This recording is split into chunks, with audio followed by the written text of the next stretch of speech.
De todos los compositores, prosistas y poetas que le han cantado a Ceuta, es sin duda el protagonista de este relato, el compositor y letrista Enrique Pérez Barranco, el que más veces ha resaltado en sus obras las bellezas de la ciudad.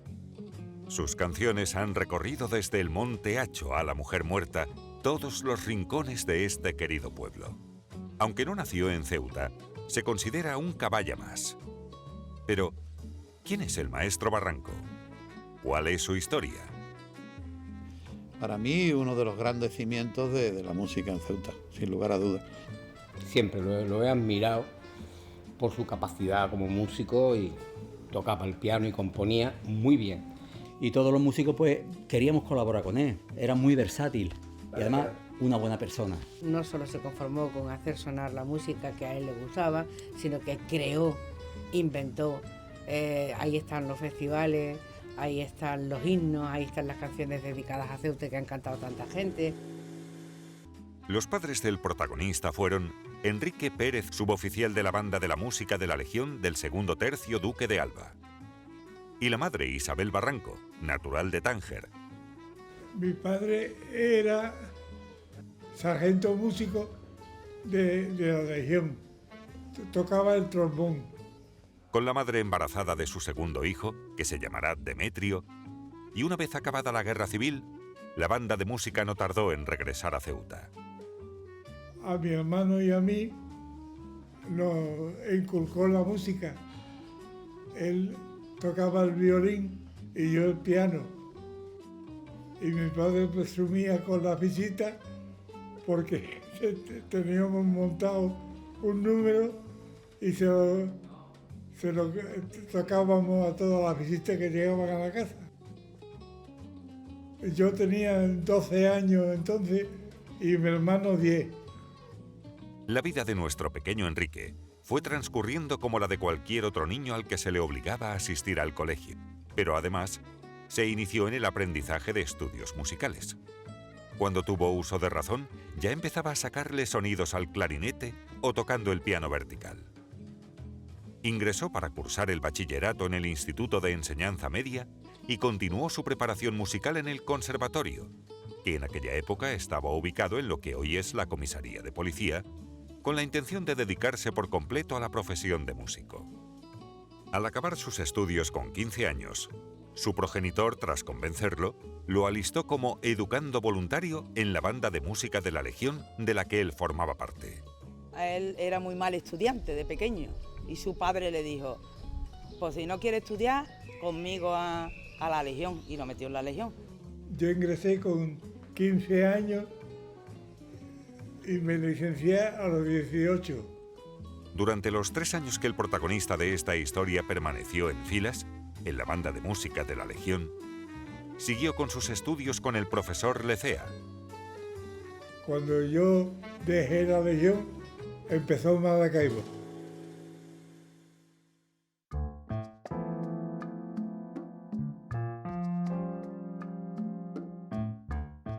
A partir de entonces, formó su primera orquesta, a la que llamó Maracaibo. La Orquesta Maracaibo es una de las orquestas que alcanza una mayor fama en la ciudad. Es una orquesta compuesta por músicos locales, hay algún militar y algún civil. Y bueno, se caracteriza por tocar muy bien, sobre todo boleros, y gusta mucho en las fiestas. La mayoría de las canciones eran cumbia y rumba. Era muy bueno musicalmente. Sabía leer las partituras, lo cual le daba mucha facilidad para interpretar todo tipo de música del momento. Estaba compuesta por un saxo alto, a cargo de su hermano Demetrio Pérez, que también alternaba con el violín. Ángel Sapiña Galván era el saxo tenor. Joven levantino, casado con un hijo y libre ya del servicio militar. El trompeta era Manuel López Morales, llamado cariñosamente Manolillo, casado, de carácter jovial, bromista, que hacía más divertida la convivencia del grupo. El batería era Julio Álvarez Albuerna, que además de un gran percusionista, tenía otra gran afición, la natación. Era campeón de Ceuta de este deporte. El cantante del grupo se llamaba Eusebio Fernández, que con su melodiosa voz y su guitarra había formado ya parte de varios tríos muy al estilo de los grupos sudamericanos. Y al final, el pianista, que era yo. Que además alternaba con el acordeón. Todos ellos vecinos de Ceuta. Yo tenía 18 años y mi hermano 16. Estuvimos juntos 2 años. Entonces la salsa no existía. Era la cumbia, la rumba, la conga. Y le pusimos Maracaibo por eso. Manolillo vivía en unas casas bajas, enfrente de lo que fue Casa Marcelino. Había un patio ahí donde vivía Manolillo y ahí ensayábamos. El locutor de Radio Dersa de Tetuán, Agustín Moriche, hacía un programa bimensual con la participación de la Orquesta Maracaibo que amenizaba el baile que se celebraba. La cantidad de orquestas que se suman a las bandas de música, a las orquestas de los teatros, y que complementan, que por ejemplo complementan los ingresos de algunos miembros, por ejemplo, de las bandas de música de los regimientos. Es decir, hay un ambiente increíble que se refleja en la literatura. Por ejemplo, en La Forja de un Rebelde, Arturo Barea, encontramos a músicos muy conocidos de la banda de la Legión, como son los Alcalá Galiano, que también son profesores del conservatorio, y por las noches tocan en El Cantante, allí en la calle Peligros. En aquellos años se tocaba a pelo, nada amplificado, porque era todo acústico y era, ya te digo, una radio. La batería a pelo, solamente el micrófono para el cantante. Lo demás a soplar. A soplar. Yo incluso en el piano no ponía... últimamente, en vez del piano, llevaba el órgano, que sonaba más. Fueron tiempos de enorme satisfacción por el éxito que alcanzaron, no solo en Ceuta, sino también recorriendo casi todo el protectorado español. Además, combinaban estas actuaciones con otras en los hoteles de Marruecos. De hecho, fueron contratados en el prestigioso Hotel Dersa de Tetuán para amenizar la denominada sesión Bermud, que empezaba a las 7 de la tarde y terminaba a las 10 de la noche. Significa que tenían mucho lugar de actuación, porque todo el norte de África tenía mucha demanda de música. La ciudad se llena de locales de ocio nocturno, de cabaret, de cafés cantantes, y todo eso genera no solo muchísimo trabajo en la hostelería, también crea muchísimo trabajo en los divertimentos. El traslado de instrumentos siempre ha sido un engorro para los músicos, antes y ahora. Necesitaban un vehículo que los transportase a Marruecos para llevarles al Hotel Dersa y los recogiese después de cada actuación. Contactaron con un amigo del grupo y le propusieron que se comprase un taxi. Y así lo hizo Francisco Gómez, más conocido por Curro. Se compró el coche y obtuvo la licencia de taxi para su Fiat matrícula CE 2610. Él nos llevaba todos los días a Tetuán y el taxi lo pagó con ese dinero. Todos los días, Curro hacía su trabajo en su parada de taxi, en la actual plaza de Azcárate. Recogía al grupo y cargaban los instrumentos en el maletero, todos menos el piano, que estaba en el hotel. Era un piano de pared, como podemos ver en las imágenes. Llegaban al hotel, descargaban y a renglón seguido montaban los instrumentos. Curro volvía a Ceuta, seguía con su trabajo en la parada de Azcárate y a las 10 de la noche los volvía a recoger en Tetuán. Algunos de los músicos, una vez en Ceuta, se dirigían con rapidez a montar en la sala de fiesta Constantinopla para ofrecer su espectáculo que comenzaba a las 12 de la noche. Ya era el pianista de la sala de fiesta Constantinopla. Así era la vida de un músico por aquel entonces.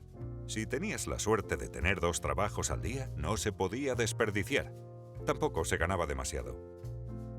En la Orquesta Maracaibo tocaban todo tipo de temas y estilos. Todo lo que era música caribeña, toda.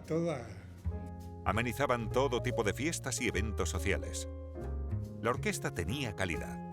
Todos sus componentes eran músicos de carrera con una gran cualificación. La mayoría de músicos de la banda de la Legión sabían leer partituras. Uno lo puede ver. ¿Y esto qué les permitía? Pues que tú le dieras cualquier partitura de cualquier cancionista, la leyeran y la pudieran tocar. La orquesta era conocida y gozaba de fama en la zona de Tetuán. Eran numerosas las personas que disfrutaban con sus alegres melodías y ritmos. Cada vez eran más reclamados en las grandes fiestas de todo el norte de Marruecos. Por aquel entonces, la ciudad sede del Alto Comisario Español en el Protectorado marroquí atraía a numerosos cineastas. De hecho, se rodaron varias películas. Era muy habitual ver a directores y actores famosos que se alojaban en esos hoteles de la zona.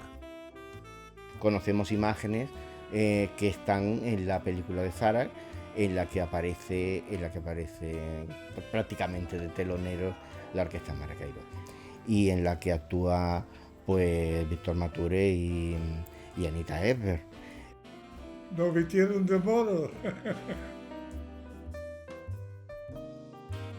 Pero estábamos de extra como orquesta. El gran deseo de aquellos jóvenes se estaba convirtiendo en realidad: vivir de la música. Y así continuaron día a día, la misma rutina. Ceuta-Tetuán, Tetuán-Ceuta en el taxi de Curro.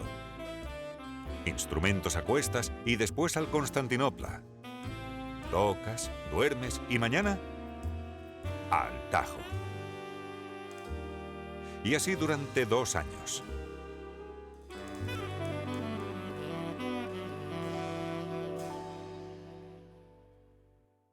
...20 de noviembre de 1955. El grupo se desplaza a horas tempranas de la tarde camino hacia Tetuán. Hace un mal día. Fuerte temporal de lluvia y viento de levante. Al concluir aquel día su trabajo en el Hotel Dersa, poco después de las 10 de la noche, Curro ya estaba dispuesto a poner rumbo a Ceuta. Cuando enfilaron la recta de Malalien, ya saliendo de Tetuán, en la carretera que concluía en Ceuta, el tiempo había empeorado de forma notable. El gran temporal del 55 se lleva por delante, como todo el mundo sabe, el puente de Castillejos, y produce unas inundaciones en Castillejos increíbles.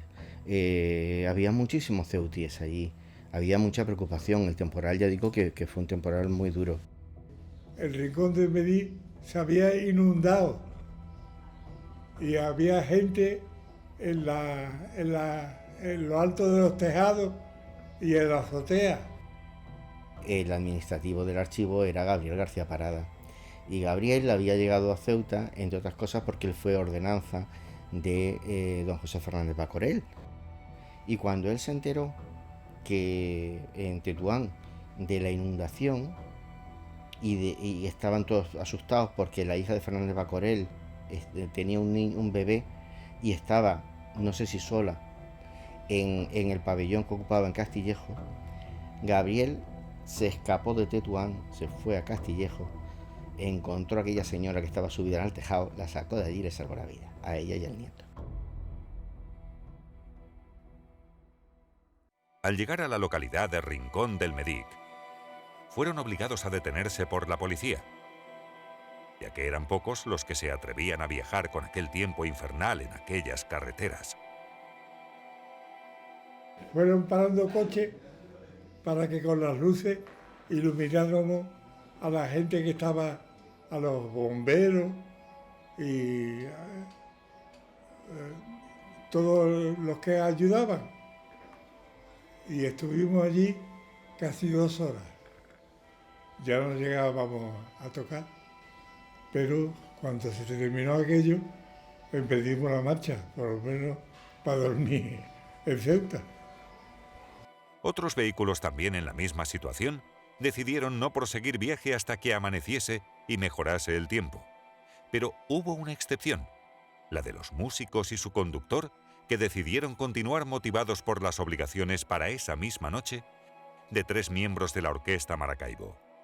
Sapiña, Manolito y yo tocábamos en los cabarets y claro, empezábamos a las 12, terminábamos a las 10 en el Tetuán. Prácticamente eran 3/4 de hora para llegar a Ceuta. También decidieron continuar con el viaje un vehículo militar, marca SEAT, donde viajaba el teniente coronel don Antonio Prados Peña y su chofer, el ceutí José Llorente. Nos bajamos con palos que nos habíamos traído de Rincón y tonteamos en el puente hasta el final y vimos que el puente no estaba roto. Entonces volvimos al coche y le dijimos a Curro, puede ir tranquilamente. Curro conducía con todas las precauciones posibles. Y hasta en 2 ocasiones detuvo el vehículo antes de atravesar un gran charco que cubría la carretera ante el temor de que pudiera haber un socavón tapado por las aguas. 2 años atrás habían comenzado prospecciones mineras en las faldas de las montañas del entorno y habían incidido sobre otros arroyuelos, desviando sus cursos y haciendo que se convirtieran en una especie de afluentes del Menisla. Todos los cauces empezaron a verter agua sobre este, por lo que llevaba tal cantidad de agua que se convirtió en un torrente de fuerza inimaginable. El puente no estaba roto. Lo que estaba roto era la carretera. Y por ahí caímos al río. Y el río nos arrastró hasta el mar. El vehículo se zambulló en la impetuosa corriente y lo fue llevando al mar en cosa de unos pocos minutos. Sí, el coche se quedó en la superficie. Pero rápidamente, como estaba cerca de la orilla, fuimos arrastrados al mar. Pero todos salieron del coche, todo. ¿Tú los vio de salir? Sí, todo. Se estaban hundiendo y hacían improbos esfuerzos por volver a salir a la superficie y mantenerse a flote. Yo me fui desnudando, primero los zapatos, me agarré a un árbol, pero el árbol se hundía y entonces a lo que me agarré, porque el Rifien tenía un campo de fútbol allí para los legionarios que estaba en 3ª división y los asientos eran tablones. Uno de esos tablones me agarré a él como una tabla de salvación, valga la redundancia. El árbol primero que me agarré y no me solté, me metía en el fondo. Lo tenía que soltar y para salir a la superficie.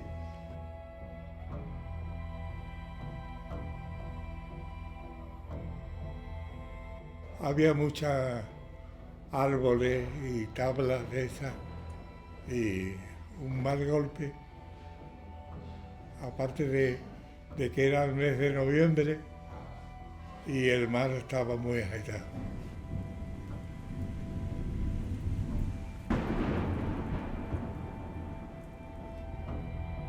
Me desgañité llamando a mi hermano. Demetrio. Pero no me contestaba nadie.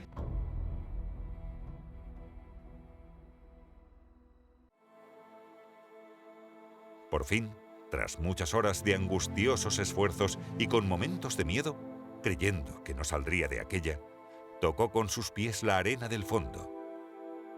Las olas me echaron a la orilla.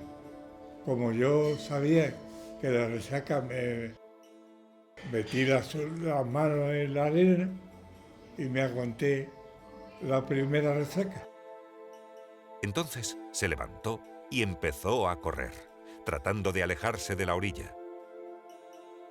Recorrió un gran trozo de playa de extremo a extremo. De cara al mar, miró a su izquierda y se fijó más detenidamente en aquella potente luz que lanzaba destellos allá a lo lejos. La luna y el faro de Ceuta, a mi izquierda. Se plantó en medio de la carretera, agitando sus brazos en alto y con gritos, intentando llamar la atención de los que se acercaban. Uno de los ocupantes se bajó y vi que era una mujer. Y al verme desnudo, se metió otra vez en el coche y marcha atrás. Y después vino un furgón cargado de cazadores. Y me pusieron un capote y me llevaron al poblado de Ripien, porque como yo hacía poco que me había licenciado, tenía muchos amigos allí. Calculó mentalmente el tiempo que había permanecido en el mar y les relató todo lo sucedido. Yo calculé que era las 12:30 o la 1. Cuando se dirigieron hacia Castillejos, los pontoneros militares acabaran de instalar un puente provisional sobre el río Menisla, que seguía bajando con fuerza.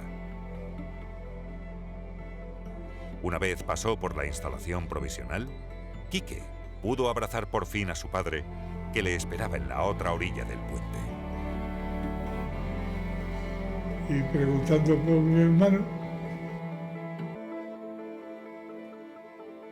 porque era su ojito derecho.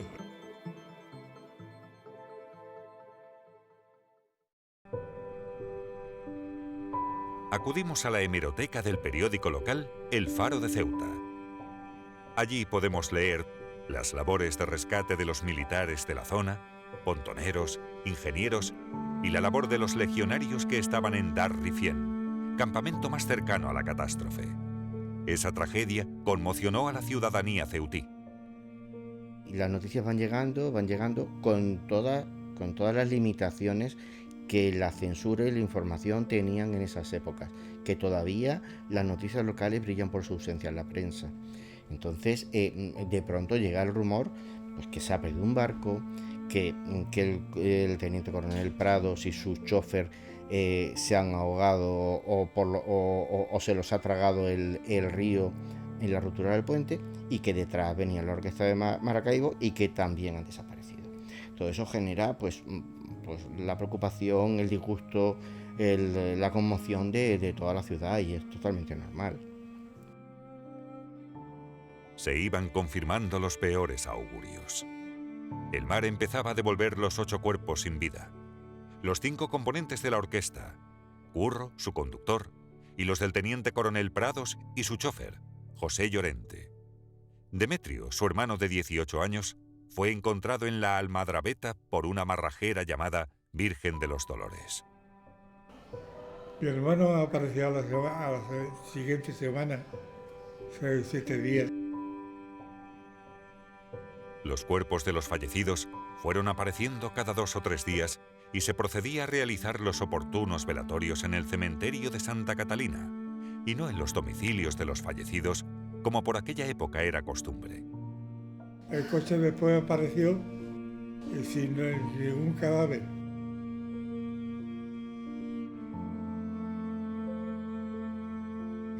Bueno, mi hermano era más joven. Julio ya tenía 30 y tantos. Zapiña, un niño, y Manolito, otro niño. Hay que entender que Ceuta es una ciudad muy, muy marinera. y que sobre todo en esas épocas, hasta esas épocas, el mar marca totalmente la vida de esta ciudad. Lo que les ocurría en aquella época a los marineros, a los barcos de pesca, a los marinos de guerra, a la ciudad le conmovía. El último que apareció esta peña, al mes, apareció en Algeciras, al mes. Eso fue horrible. Pasado este angustioso periodo, Quique no volvió a salir hasta las cercanas fiestas navideñas, momento en el que se celebró un festival benéfico en memoria de las víctimas.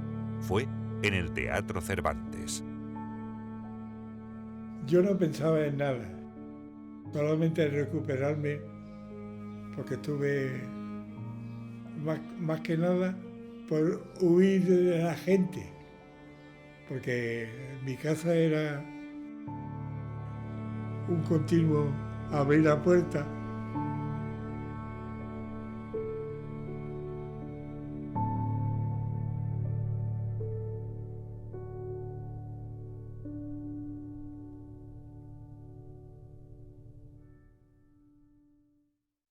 Pasado un año de aquella tragedia, Quique aceptó la propuesta de otros músicos y de nuevo volvió a la música como pianista. Pues él, cuando pasó lo que se conoce como el luto oficial, porque me imagino que tuvo que ser muy fuerte para él, él montó un grupo que eran músicos de la Legión, pero con esos mismos músicos casi idénticos, otro grupo aparte que se llamaban los Cumbias, que volvió otra vez a la misma actividad que tenían antes. Esa orquesta, que está vestido de gitano, trompeta Silva, y el padre de Ricardo del Hierro padre, me dijeron, no hace falta un pianista, ¿por qué no formas una orquesta? Y entonces la formé. Muy bien sonaban las cumbias. Muy bien, porque además eran profesionales. Ten en cuenta que ellos todos tocaban leyendo sus partituras, y eso se notaba mucho, ¿no? Entonces no había playback y todos los músicos, todos los cantantes llevaban su partitura. Así, en el mes de junio de 1953, conoció a Mari Carmen, que años más tarde se convirtió en su esposa. Con un reducido equipo de sonido, colaboraba con los grupos que contrataban alquilando los mismos. Pero, ¿cómo eran esos primeros equipos de sonido? Eran los comienzos de la amplificación en instrumentos musicales. La electrónica avanzaba a pasos agigantados, pero aún era pronto. El sonido era muy pobre en calidad acústica y potencia. Yo me compré un equipo de sonido y lo montábamos nosotros. Yo te puedo decir, Gabriel, que nuestros amplificadores eran radios. Una radio de tu casa. Yo esperaba muy pacientemente, así, que terminara la novela, porque yo me tenía que llevar esa radio para que me sirviera de amplificador para tocar la guitarra. Nosotros trabajábamos en el Solimar cuando venía un artista que me hacía un contrato como pianista de su sala de fiesta en Tanger. Yo acepté rápidamente porque tenía a mi novia en Ceuta. Y entonces le dije, pero yo quiero de vez en cuando un permiso para irme a Ceuta a ver a mi novia. Y me dijo que sí. Y entonces me vine a Tánger. Quique se negó a la aventura que pretendían sus compañeros. Aceptar una gira por Oriente Medio. Abundaban poco los pianistas y a unos músicos les salió un contrato para Oriente Medio, pero no tenían pianistas. Me dijeron, yo no me voy a Oriente Medio, que yo he venido aquí para poder ir a Ceuta a ver a mi novia. A inicios del año 1961, decidió formar parte de una nueva orquesta a la que llamó Los Cumbia. Bajo su dirección y al piano, se juntó con los músicos de la banda de la Legión, Silva, Asensio, Ramos y Del Hierro Senior. La idea no era solo que fuera una agrupación para amenizar bailes, sino que también sirviera para acompañar a los artistas invitados, los famosos que se contrataban para actuar en Ceuta. Entonces, cuando venía un artista, nos contrataban a nosotros para acompañar al artista. En aquella época no existían los hoy llamados playback, y los cantantes actuaban en vivo y en directo, acompañados por una orquesta. Lo curioso es que los artistas tocaban con los músicos que proporcionaba la localidad donde actuaban. No viajaban con músicos propios. Llevaban las partituras bajo el brazo y los músicos las interpretaban. El currículum del maestro Quique en ese sentido es monstruoso. Cada vez que uno de esos grandes artistas venía a actuar a Ceuta, solicitaban a Quique Barranco y a su orquesta para acompañarlos. Como Rafael, La Pantoja, Rocío Jurado, Antonio Machín, todo, Nino Bravo. Los cumbias eran los encargados de acompañar a los artistas de renombre en la caseta del centro. Un artista distinto para cada uno de los 9 días que duraba la feria. El primer día, los músicos contratados fueron citados a las 7 de la tarde para ensayar con toda una Lola Flores. Pero la Lola Flores venía con sus papeles, que entonces no había problema. Y le quiso dar a una de las orquestas los papeles y dice: nosotros no leemos música, usted nos canta y nosotros lo escuchamos y metemos los acordes. Ah, no, dice no. Aquí la orquesta que me acompaña todos los años, pero esa orquesta no está. ¿Pero qué pasa? Trabaja en otra caseta. Bueno, pues yo la quiero aquí en su descanso. Y en el descanso, pues fuimos a tocar a la Lola Flores. Y la Lola Flores, porque como tan graciosa, cuando terminó de tocar, se sentó en la pierna de mi padre, le largó un beso y miró a mi madre que tenía una clase que no vea, la miraba así y decía: no te vayas a poner celosa, ¿eh? Hombre, es que la acompañábamos todos los años. De su innegable actividad musical, nació la idea de desarrollar un concurso patrocinado por el ayuntamiento de la ciudad que se denominó Ceuta Busca una Estrella. Se puso en marcha aquel mismo año, en lo que era el cine de verano, El Cortijo, y los premios consistían en un viaje a la península para los que se clasificaran para la gran final y poder examinarse para conseguir el carnet sindical de artista, exigible en aquellos tiempos para subirse a un escenario. Como te dije antes, Enrique siempre estaba, era un alma que siempre estaba organizando un festival, y no había terminado el festival cuando ya tenía pensado otro. Y como hablaba con la gente, con los consejeros, con cultura, siempre tenía algo en mente y siempre tenía algo de ocupación en la música. Organizaba todo, siempre era constante, uno detrás de otro. Bueno, estábamos en unos principios, era muy fácil decir que hay músicos y que hay música y que hay mucha gente que estaba por la labor. En aquellos entonces tampoco era tan fácil, aunque llegó a todo, llegó al conservatorio, llegó a todo, llegó a la banda, pero en aquel momento el maestro Barranco era, por algo se le llamaba el maestro. Siguieron las actuaciones de la orquesta Los Cumbia, que no contaba con cantante fijo. Raúl, cantante de otro grupo, insistía en que le compusiera canciones en las que el tema predominante fuera Ceuta. El compositor aceptó el reto y escribió para él 2 canciones. Las mismas se centraban en la mujer ceutí. La primera se tituló Niña Caballa.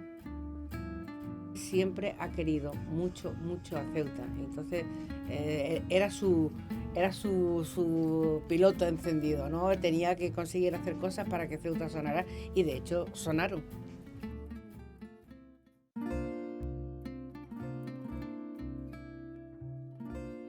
A principios de enero de 1963, dedicado solo a la música, ingresó como aspirante a policía en la Academia de Canillas de Madrid. Él entró en la policía Pues porque también se casó, tuvo hijos y entonces la música se tenía que ir lejos y no quería dejar a mi madre, pero nunca lo dejó. Mi padre dice que ganaba 3.000 pesetas de músico y 1.000 pesetas ganaba de policía. O sea, pero como tenía 2 hijas, pues tuvo que tener 2 trabajos. Él iba a la academia y por la noche tocaba en un teatro. Y bueno, y eso es lo que nos gustó, ya cuando fuimos más mayores, y su pasión siempre ha sido la música. No sé, la ilusión de un músico, porque suelen decir los músicos, como tú por ejemplo, que siempre dices que el músico nunca crece, es un niño. Pues él sigue siendo un niño con su música. Pero básicamente era músico, se sentía músico por todos los 4 costados. Mi padre siempre que tenía un destino de policía siempre iba a tocar, porque mi padre era músico y vamos, y hasta ahora ha sido músico, que tiene 90 años. Entonces él siempre se buscaba algo para tocar. Y cuando fue a Madrid, pues se buscó una banda de música. Su primer trabajo en la capital de España fue en la sala de fiestas Cartago, situada en la calle Bravo Murillo. Durante su estancia en Madrid, recorrió varios locales de espectáculos y acabó formando orquesta propia con la participación en esta de Del Hierro Jr., un formidable batería. El cantante era contratado para cada actuación, aunque algunos se podía decir que eran casi fijos. Esto ocurrió con un joven llamado Francisco Valenzuela, que con el tiempo triunfaría en el universo musical con el nombre artístico de Valen.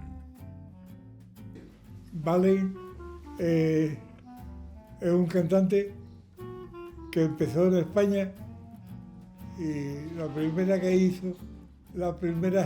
gira que hizo por Hispanoamérica ya no lo dejaron volver. Ese fue el cantante que yo tenía en la Orquesta de Madrid. Quique actuó en múltiples ocasiones con la Orquesta Ceutí. Y ahí monta un local con unas terrazas en las que llegan a tocar incluso varias orquestas al mismo tiempo, y que es la discoteca al aire libre más importante que ha tenido Ceuta durante muchísimos años. Por el Ceutí han pasado todos los artistas de primera línea. Serrat, Brincos, Carina, Módulos, Rafael. Allí he visto los artistas españoles más importantes de aquella época, lo he logrado ver en el Ceutí. Un local que hoy se llamaría como una macrodiscoteca, un escenario grandioso que por allí han pasado, bueno, yo he visto por allí, hemos coincidido con artistas del momento, con Tony Ronald, Los Diablos, los Pop Tops, los Pequeñiques, infinidad de grupos que eran de primera fila entonces en España. Y cuando ya después de varias semanas ensayando y tal, me dijo, bueno, pues ya vas a debutar en el Ceutí, me dice, pero te tienes que comprar unos pantalones largos, porque en pantalones cortos no puedes cantar. Y fueron los primeros pantalones largos que yo me compré. ¿Cuántos años tenías tú? 13 años. Claro, cuando fui hacia la prueba y me encontré allí la orquesta del Ceutí, que era una orquesta ya famosa, Enrique, tan grande como era, ¿no? Ese bigote parecía tan serio, el cigarro en la boca con su órgano farfisa allí rojo, estaba Mila, estaba allí, el bajista tal. Yo me quedé aquello como un poco diciendo, Dios mío, ¿dónde me he metido yo? Venga, siéntate a la batería. Ahora empezamos y a mí parecía que me habían amarrado las manos y los brazos. Yo no sabía qué hacer y me dijo, niño, relájate, que seguro que lo sabes hacer mejor. Y aquello, pero qué va, yo estaba todavía tal y escuchando a Mila mirado frente a mí, estaban todos mirándome, ¿no? Y yo allí detrás, ¿no? De regreso nuevamente en Ceuta en 1965, volvió a reunir a su grupo Los Cumbias y continuaron sus actividades. Quique decidió ayudar a todo aquel artista que deseara sacar a flote sus habilidades y estableció una academia en la calle Ramón y Cajal. Y ensayaba a la gente gratuitamente. No le cobré nunca a nadie mis clases. Y llegaba uno, venga papá, ahí va otro. Así estábamos todos los días. Papá, que viene otro, que viene. Llamaban y le abríamos. Pasen ustedes. Y pasábamos, nos sentaba en su salón, en un sofá, nos ponía frente a él se ponía como el profesor y empezábamos a dar las clases, venga, a marcar, marcaba. Y entonces accedió a darnos clases a Juan, a Pedro y a mí. Íbamos todas las tardes como colegiales Íbamos 3 veces en semana y nos daba clases de solfeo en su propio domicilio. Dirigía bien, además él me decía, muchas veces yo me empecinaba, ¿no?, en hacer determinadas canciones y él me decía, esa canción no te va, ¿eh? Este es tu estilo, este es tu registro, tienes que ir por aquí, ¿no? Y la verdad que me enseñó muchísimo, me enseñó mucho. Sabía de armonía, sabía de todo y le gustaba orientarte y asesorarte por el camino que él creía que era el correcto. Y yo lo guiaba, le decía, está bien o está mal, ya está. Manolito, me decía, Manolito, ¿tú quieres tocar la guitarra conmigo? Que estoy componiendo, haciendo cosas. Digo, mira, Enrique, yo estoy empezando, yo no sé si voy a llegar a la altura de poder tocar con el maestro Barranco, porque era el maestro Barranco. Yo necesitaba algún batería o algún cantante y que echaba mano y nadie me decía que no, nadie. Paco, mi madre se asomaba a la ventana. Dígame usted, dígale a estos suyos que se pase esta noche por la sala de fiesta. Vale, no se preocupe usted. Y ya mi madre me lo decía. Y decía mi madre, ay, qué bien, Paco, esas 500 pesetillas que le van a dar esta noche para mañana para pagar la libreta de domingo en la tienda. Y le hacía más ilusión que a mí, pobrecilla mía. Y yo llegaba por la noche, ¡pum!, y soltaba las 500 pesetitas en la mesa. Y bueno, y así pues íbamos viviendo, eran aquellos tiempos. Incluso cuando él estaba de servicio, estaba en la frontera, muchas veces él estaba en el Tarajal, nos llamaba a Willy Bellido y a mí. Veniros para acá, que os tengo que enseñar unas canciones que estoy componiendo para un festival de la Perla del Mediterráneo. Ellos han puesto mucha voluntad. Barranco, otra cosa que se desconoce, fue uno de los artífices del Festival Perla del Mediterráneo. En aquella época, los festivales de la canción estaban en auge. Barranco ofreció al ayuntamiento de la ciudad celebrar el Festival de Ceuta. Pues entonces me puse la tarea y le escribí a todos los directores de las bandas de música de España, a todos. Como yo sabía que en cualquier banda hay un compositor, pues empezaron a llegar canciones. Entonces tenían que mandar la canción y la partitura. El Marco de San Amaro, un lugar ideal para aquella clase de espectáculos, fue su primera sede. Los organizadores se volcaron sin reparar en gastos y fue todo un acontecimiento ver en el escenario a la gran orquesta de 24 músicos que dejaban impresionados a todos los concursantes. Pero solamente hubo 4 años de festival de la Perla del Mediterráneo y hubo distintos sitios donde se celebraban. Recuerdo uno en San Amaro, recuerdo un año, si no está mal, en el Cine Terramar, que yo vivía allí precisamente al lado del cuartel de la Guardia Civil. Y entonces lo que fue una pena, y desconozco el motivo por lo que se perdieron, porque en aquel momento yo recuerdo haber visto a Ceuta buenos artistas que a posteriores se hicieron conocidos en la ciudad. Fueron unos festivales que nos identificaron a la ciudad de Ceuta, que además eran increíbles, se hacían en el Parque de San Amaro con un escenario muy potente para la época, con un aforo increíble porque estábamos en un parque, y bueno, eran sonados, tan sonados, y llegó un momento que hasta el Nodo lo recogía como noticia, como ciudades festivales. La bella ciudad de Ceuta ha sido el escenario del tercer festival de la canción Perla del Mediterráneo. Ofrecemos un fragmento de la composición que obtuvo el primer premio, original de Rafael García Moreno, titulada Canto a la Vida. La interpreta Antonio de Mendoza. Ese río pequeño al caminar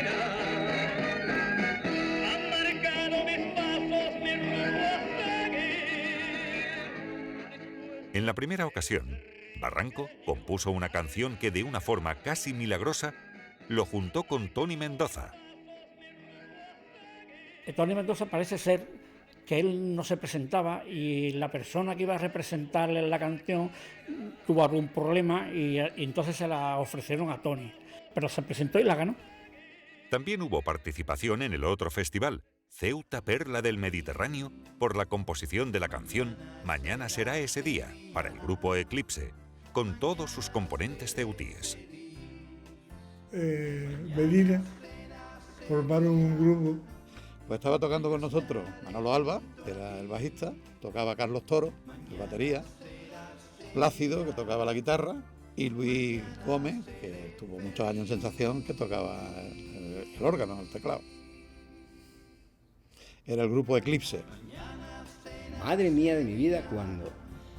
Y qué responsabilidad más grande yo con 17 años, o 16, no me acuerdo, decirme que yo iba a participar en una cosa tan importante. Yo me quedé flipado, digo, vamos a ver.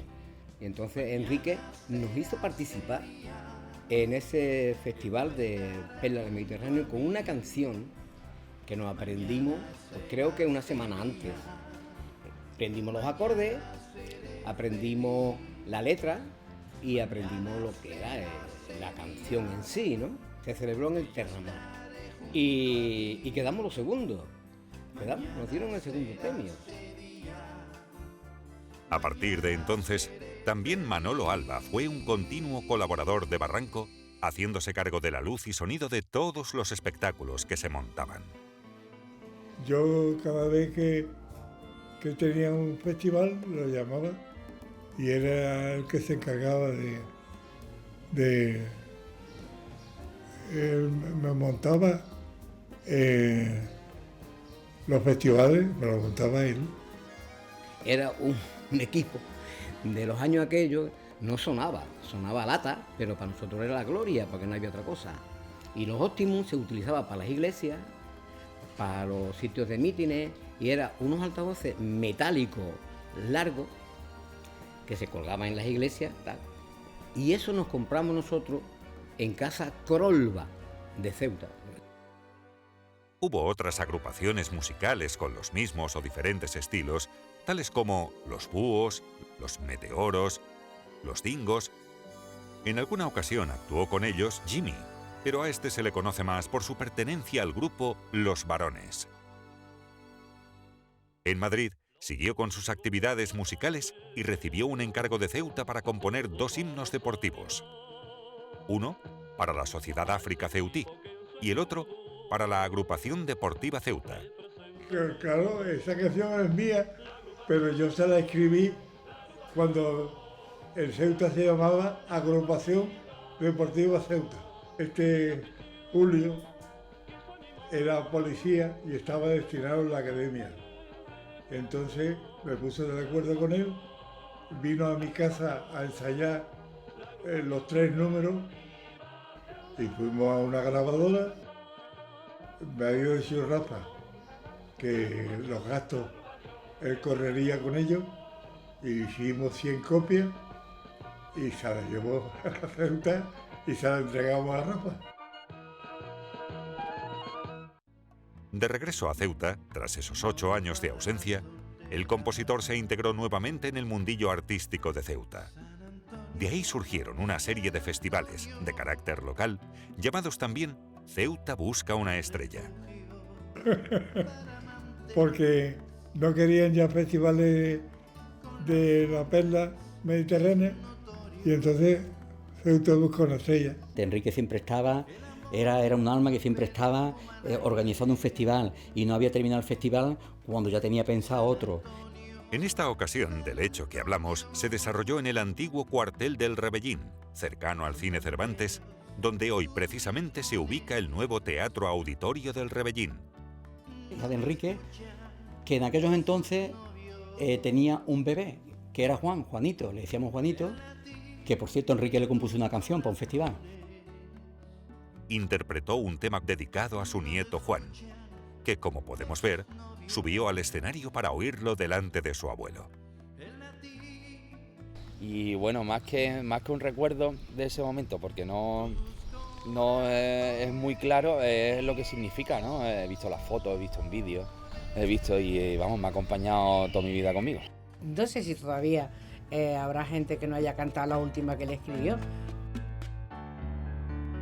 Su última aportación a su querida Ceuta fue con motivo de la inauguración del Parque Marítimo del Mediterráneo. Al visitar estas magníficas instalaciones, quedó impresionado y escribió una sentida canción. Ceuta le ha dado muy buenas razones para no olvidarla y supongo que también le habrá dado alguna para no tenerla en cuenta, pero él siempre ha querido mucho, mucho a Ceuta. Dicho esto, solo queda manifestar que el amor que Barranco siente por Ceuta es infinito. Y no porque lo haya demostrado con sus canciones. No se puede decir el que más, pero sí igual al más ferviente de los ceutíes. Además de una extensa producción literaria. Pero siempre, tanto en la música como en sus libros, alabando las grandezas de su tierra, Ceuta. La considero mi ciudad y soy el compositor que más canciones le ha escrito a Ceuta. Y además le sigo escribiendo. Ceuta es que le maravilla a él porque se ha tenido que ir siempre, pero Ceuta para él lo tiene en el corazón de toda la vida. El fatídico recuerdo le sigue acompañando a pesar de los años, esa primera orquesta. Desde aquí, el reconocimiento a esos jóvenes músicos que en plena juventud sufrieron ese desafortunado accidente donde su carrera musical fue truncada, perdiendo sus vidas. Julio, Manolillo, Sapiña, Eusebio, Demetrio y Curro. Maracaibo, para que su recuerdo nunca se olvide. Gracias, maestro. ¿Ya está?